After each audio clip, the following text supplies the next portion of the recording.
The theater was quiet in a way that felt careful, like everyone was holding something fragile in their hands. The lights above the stage glowed softly, not too bright, not too dark. They washed the room in a gentle warmth. Rosa seats stretched back into the shadows, filled with people who had come with open eyes and tired hearts, hoping to feel something real.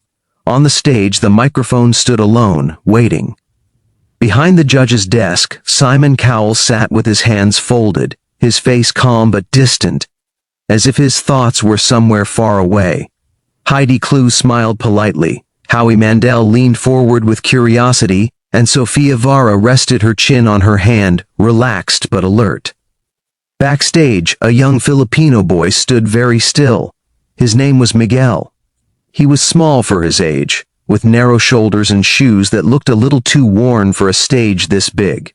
His black hair was neatly combed, and his white shirt was tucked in carefully, as if his mother's hands were still smoothing it down. Miguel breathed in and out slowly, the way he had practiced. The sound of the crowd reached him only as a low hum like the ocean heard from far away. He held the edge of his jacket between his fingers, rubbing the fabric back and forth to calm himself. Miguel had traveled a long way to stand here, not just across the ocean, but through years of quiet struggle. Back home, his family lived in a small house where the walls were thin and the nights were loud with traffic and distant voices. Music had always been his shelter. When the world felt heavy, he would play old songs on a small radio that barely worked. Among those songs, one voice always stood out: Elvis Presley. The sound was strong but gentle, confident, yet full of feeling.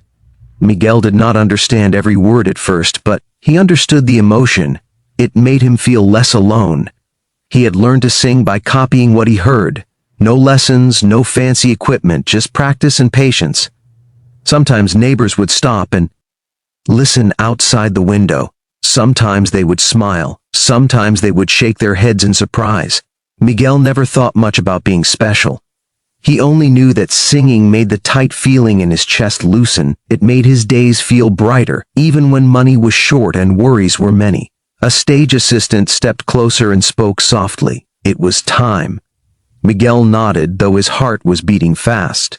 As he walked toward the stage, the bright lights seemed to grow larger, like the sun rising too quickly. His legs felt light, almost unsteady, but he kept moving. When he reached the microphone, the audience faded into a blur. He could see Simon Cowell clearly, though. Simon's eyes were sharp, experienced, and a little tired, like someone who had heard thousands of voices and was still searching for something true. Miguel introduced himself in a small, polite voice. He said where he was from. He said he loved Elvis. There was a gentle murmur in the crowd. Simon raised his eyebrows slightly, not unkindly, but with caution. Many people had tried Elvis songs before. Most failed. Simon knew this well. He leaned back, preparing himself, not expecting much. The music began, slow and familiar. Miguel closed his eyes for a brief moment, then opened them as he took his first breath. When he sang, the sound that came out was not loud, but it was steady. It carried a quiet strength.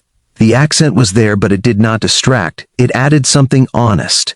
Each word was shaped with care, like he was holding it gently before letting it go. As the song continued, something in the room shifted.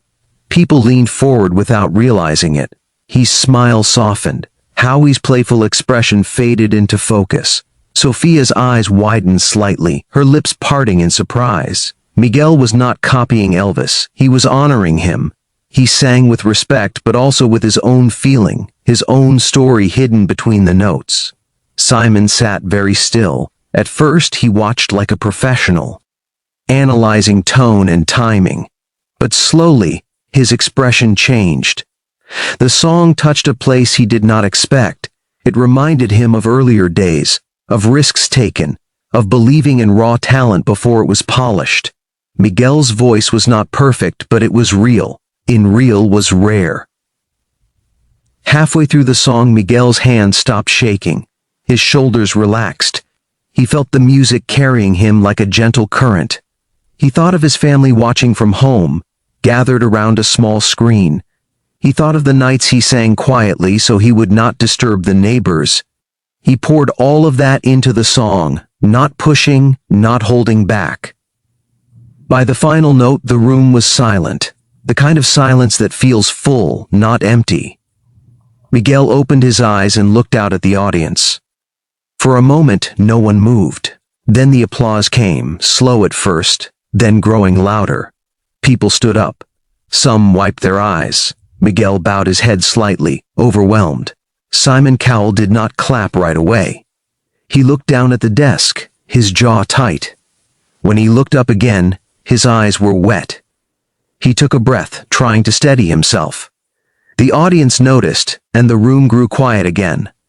"I didn't expect that," Simon said softly. His voice was lower than usual. "I've heard that song many times. I've heard many people try to sing like Elvis. But you didn't try to be him. You just sang, and that's why it worked." Miguel listened carefully, his heart pounding. Simon paused, clearing his throat. "You reminded me why I love music in the first place. You made me feel something I didn't know I needed to feel today." A tear slipped down Simon's cheek. He did not wipe it away right away. The audience gasped gently, then applauded again, this time with even more warmth. Heidi reached over and touched Simon's arm with a supportive smile. Howie nodded, clearly moved. Sophia blinked back tears of her own. Miguel felt his eyes fill. He tried to stay calm, but the emotion was too much. He bowed again, his voice barely above a whisper as he said, "Thank you." In that moment, the stage no longer felt frightening. It felt like a place where he belonged. The judges gave their votes all yes, spoken with smiles and kind words, but the most important moment had already happened. Miguel walked off the stage feeling lighter than he ever had before. Backstage, he sat down and let the feeling wash over him slowly. He thought about the long journey, the fear, the hope. It all felt worth it. Later that night, as the lights dimmed and the crowd slowly left, Simon Cowell remained seated for a while. He thought about Miguel's voice, about how it had cut through the noise of expectations and routines. He realized that even after all these years, he could still be surprised, still be moved. Miguel's story did not end on that stage. It was only a beginning, but it was a beginning built on honesty, patience, and love for music. As he left the theater, he looked up at the night sky and smiled. He knew there would be challenges ahead. He knew life would not suddenly become easy. But he also knew that his voice mattered, and somewhere inside the quiet space between notes and breaths, a young boy's song had reached a man who had heard it all, reminding him and everyone else